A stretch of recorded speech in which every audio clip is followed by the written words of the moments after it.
un podcast de Cooperativa. 11 de septiembre, 1973. Se ha requerido rendición de Salvador Allende. El alzamiento está en marcha. Las Fuerzas Armadas concretan el golpe. En La Moneda, Allende encabeza la resistencia en el Palacio de Gobierno. Yo no voy a renunciar. «Qué gran general era tu padre», escribiría 2 meses más tarde Miria Contreras, Payita, la secretaria de Allende. En una carta dirigida a Beatriz Allende, relata con detalle los hechos de ese día en La Moneda. Son las 12 del día, 9 minutos 30 segundos. Esta es Radio Cooperativa, 11 de septiembre de 1973. El centro de Santiago se está convirtiendo en un campo de batalla. En su libro Allende y la experiencia chilena, Joan Garcés, uno de los asesores más cercanos al presidente, relata que esa mañana, mientras el ejército se preparaba para asediar el Palacio de Gobierno, el socialista Hernán del Canto logró ingresar a La Moneda. Se presentó ante Allende y le dijo: «Presidente, vengo de parte de la dirección del partido a preguntarle qué hacemos, dónde quiere que estemos». Allende respondió en seco: «Yo sé cuál es mi lugar y lo que tengo que hacer. Nunca antes pidieron mi opinión. ¿Por qué me la piden ahora? Ustedes que tanto han alardeado deben saber lo que tienen que hacer. Yo he sabido desde el comienzo cuál era mi deber». Este diálogo entre Allende y quien fuera su ministro del Interior en 1972 refleja la división de las fuerzas oficialistas. En este capítulo conoceremos cómo se configuraba el espectro político en 1973 y la extrema polarización previa al golpe militar. Cooperativa, a 50 años del golpe militar.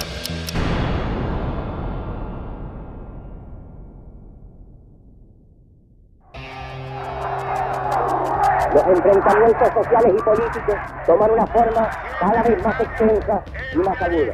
Termina el ciclo de las instituciones reformistas Para llamar a un plebiscito para que el pueblo... No perseguimos las ideas, sino los hechos. No miramos su color político. Había gente que descorchaba champaña y habían otros que se sentían muy perseguidos. Habían sectores radicalizados en ambos lados. Tenemos que reconocer todas las equivocaciones que hubo allí. Todo el mundo sabía que esta situación iba a terminar mal. Y esa violencia desatada a partir del 11, con justa razón se ha definido como una política de exterminio. En 1973, el padrón electoral superaba las 4,5 millones de personas. Los extremos políticos cobraron fuerza. Los enfrentamientos entre partidarios y opositores al gobierno eran comunes en las calles, y en la parlamentaria de marzo, la polarización quedó aún más en evidencia. Avanzar sin transar es ARPA denuncias. El gobierno ha condenado a las dueñas de casa a la humillación de las colas. El que lucha por la seguridad de su hogar y su familia, dele su apoyo a los comunistas. Para mí que gana la Unión Popular. Aquí en cualquier parte ganaremos. Y los momios que se vayan a enterrar las elecciones. ¿Qué va a pasar? Que se ajuste constitucionalmente al presidente y lo saquen el 21 de mayo mismo. Porque tiene destruido, molido.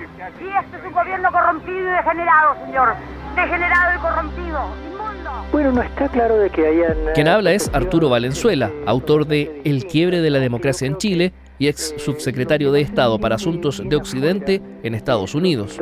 El tema fundamental fue la creciente polarización en Chile entre sectores de derecha y de izquierda. Chile es un país con una reputación bastante merecida de haber establecido un sistema democrático mucho más estable a la larga que otros países en América Latina, pero que de todas maneras se encuentra con una situación de polarización bastante difícil y que lleva a una situación donde efectivamente las dos candidaturas que quedaron fueron dos candidaturas que no representaban una mayoría de la población.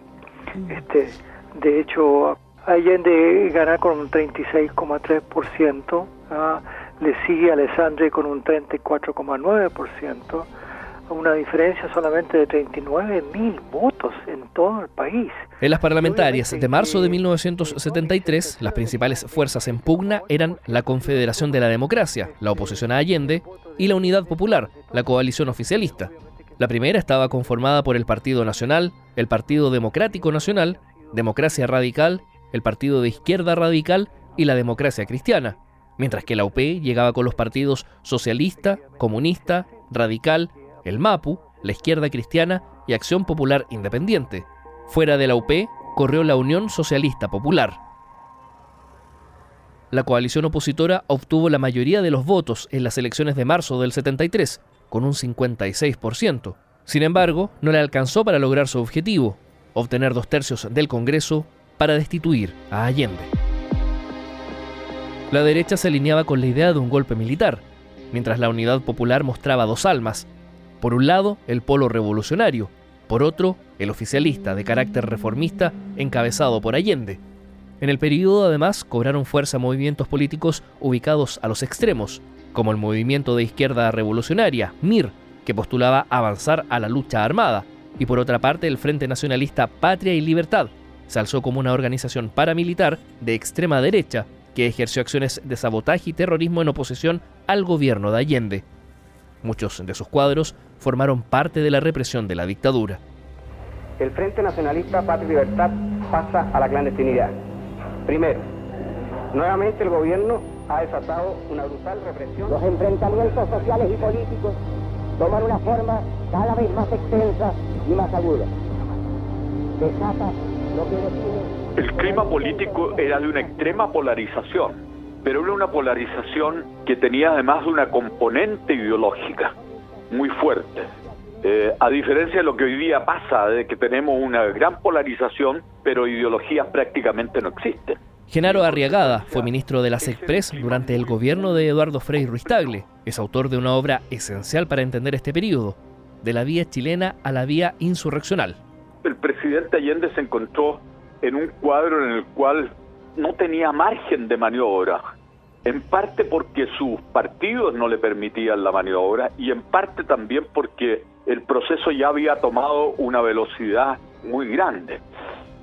En cuanto a sus partidos, cuando el presidente Allende plantea una de tres posibilidades, que es un entendimiento con la democracia cristiana, que para ser franco significaba el quiebre de la Unidad Popular, los partidos políticos le dicen que no. Lo segundo es que algunos creen que el camino es continuar hacia adelante. No se combate al golpe, dice, con el diálogo. Se combate al golpe creando poder popular. Esa es la consigna. Y finalmente, a última hora se plantea la posibilidad de un plebiscito. Pero aquí hay una básica ambigüedad, porque el plebiscito había sido planteado muchas veces por Salvador Allende, y siempre los partidos políticos le habían dicho que no. Sin embargo, 4 días antes del golpe, o 2 días antes del golpe, el Partido Comunista dice que está de acuerdo con el plebiscito. El Partido Socialista dice que no está de acuerdo, la Izquierda Cristiana que no está de acuerdo, el MIR que no está de acuerdo. Y el presidente de la República en este cuadro estaba en un marco de soledad. La Democracia Cristiana, a su vez, era un partido que estaba en una dura pugna con la derecha, que había hecho la reforma agraria, en fin, y también con la izquierda, de manera tal de que los puentes entre la Democracia Cristiana y la izquierda eran muy débiles. He recibido una carta del presidente de la República en que me invita para el próximo lunes para realizar un diálogo en busca de las convergencias y coincidencias que existen y que permitirán continuar realizando las transformaciones que el interés de Chile y su pueblo requieren. Óscar Guillermo Garretón fue uno de los principales dirigentes del Movimiento de Acción Popular Unitaria, el MAPU. Cuando llegó el golpe, era diputado. 50 años después, reflexiona sobre el período. Yo te voy a decir las cosas en que creo que nos equivocamos. Uno, yo creo que todos los partidos principales de la Unidad Popular, comunistas, socialistas y MAPU, nos proclamamos partidos marxistas-leninistas y tuvimos una visión, yo diría, muy poco realista de lo que eran las posibilidades del proceso revolucionario. Dos, tuvimos que perder la democracia para valorar todo lo que ella significaba y dejar de ponerle apellidos de democracia burguesa o hasta democracia de mierda, algunos de repente, ¿ya? Y entender que había que defender la democracia contra viento y marea y que eso era parte de un pensamiento de izquierda y no un pensamiento burgués. Tres, que para hacer cambios profundos no basta con los revolucionarios, sino que se requiere tener mayoría. En ese tiempo, la Unidad Popular buscó crecer ella como Unidad Popular, se tenía que llegar a mayorías mucho más amplias de la que en ese entonces había. Es importante entender lo que ocurría esos años en la arena política para comprender las causas del quiebre institucional, pero no existe contexto que justifique los horrores que conoció Chile a partir del 11 de septiembre de 1973.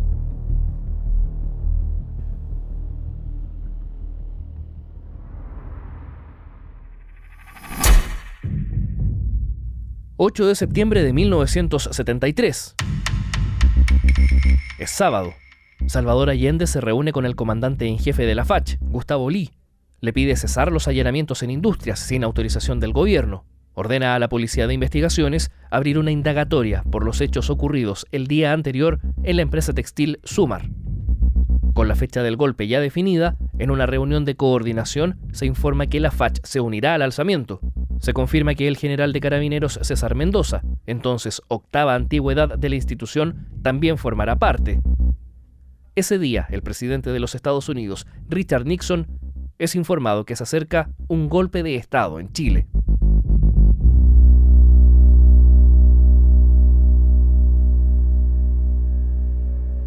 ¿Cómo está, senadora Allende? Muy bien, un gusto saludarlos. Isabel Allende, hija de Salvador Allende, comenta cómo es para ella vivir cada 11 de septiembre. Para este especial, la senadora conversó con las periodistas Paula Molina y Verónica Franco. He pasado algunos muy tristes, otros, como dice muy bien, también con gran cariño, afecto, abrazo, en fin, de gente muy cariñosa fuera de Chile, donde es un reconocimiento tan importante, yo diría casi universal al presidente Allende, que se vuelve un referente. Pero en fin, ¿cómo lo vivo estos 50 años? Con bastante dolor, porque en lugar de ver que seguimos madurando como sociedad y avanzamos, siento que estamos retrocediendo. Creo que el no haber tenido la capacidad, todas las fuerzas políticas, hasta ahora por lo menos, todas, sin excepción, de poder decir lo que planteaba el presidente Boric, que a lo mejor no lo hizo en el lugar adecuado o en el momento adecuado, hacerlo desde fuera de Chile, pero la intención la comparto plenamente. Suscribir una suerte de carta por la democracia en la cual todas y todos, todas las fuerzas políticas nos comprometemos a que nunca más se puede romper, quebrar la democracia. Por grave que sean las circunstancias, por polarizada que esté la sociedad, por crispado que estemos, en fin, por lo que sea, o divididos, no se puede romper con la democracia, y menos, por supuesto, después las consecuencias que tienen siempre las dictaduras, que son las más graves violaciones de derechos humanos. Entonces, no basta solo con condenar las violaciones de derechos humanos, que creo que en el caso de Chile muchos tardaron mucho tiempo y algunos incluso que todavía parecieran ni siquiera querer aceptarlo, sino que es no romper la democracia. Yo creo que ese es el parteaguas. Eso era la intención del presidente Boric y esa es la que me duele, que no tengamos esa capacidad, y en ese sentido siento que estamos retrocediendo, involucionando, en lugar de entender cómo es nuestro espacio y nuestro límite de la acción, y cómo la democracia, que siempre hay que cuidarla, hay que siempre protegerla en el sentido de profundizarla, pero siempre cuidarla, porque por supuesto siempre puede haber tentaciones, pero no tener esa capacidad es doloroso y creo que muestra un retroceso. La conmemoración de los 50 años del golpe de Estado, senadora Isabel Allende, que está haciendo el gobierno, que busca hacer el gobierno, lleva por lema: democracia es memoria y futuro. ¿Hasta dónde debe llegar esa memoria? ¿Solo hasta el 11 de septiembre del 73? ¿O hay que hacer memoria también de lo que ocurrió durante la Unidad Popular? Y se lo pregunto porque, más allá de que entendemos que el golpe de Estado no se puede justificar, ¿se puede explicar lo que ocurría antes? No hay justificación para las violaciones de los derechos humanos. Por cierto. Yo creo que lo que hemos vivido nunca, por eso digo, es un crimen, un golpe quebrar la democracia y la consecuencia inmediata, por supuesto, esas gravísimas violaciones de derechos humanos, eso no tiene ninguna justificación. Explicaciones, uno lo decíamos, contexto, estábamos en plena Guerra Fría, conocíamos, digamos, que había internacionalmente, incluso en nuestra propia región. Pero eso no puede ayudar a justificar nunca, en absoluto, y jamás, todo lo que ocurrió. Crónicas del 11 es una presentación de Cooperativa Podcast y Cooperativa.cl. En el próximo capítulo, Pinochet, dictador.